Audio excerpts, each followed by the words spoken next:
To write capital letter A, we'll start at the top.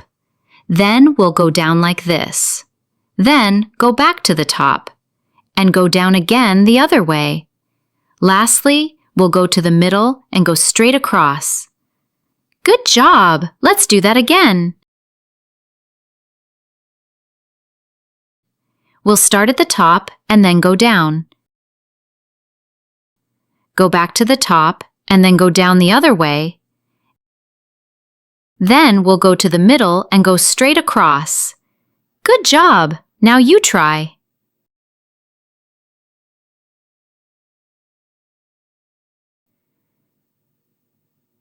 Good job!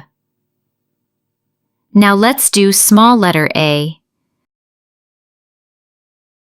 For small letter A, we'll start in the middle and go around in a circle. Then we'll go down.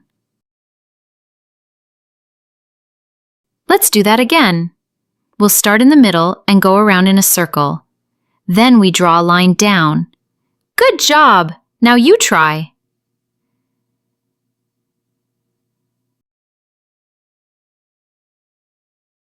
Good job!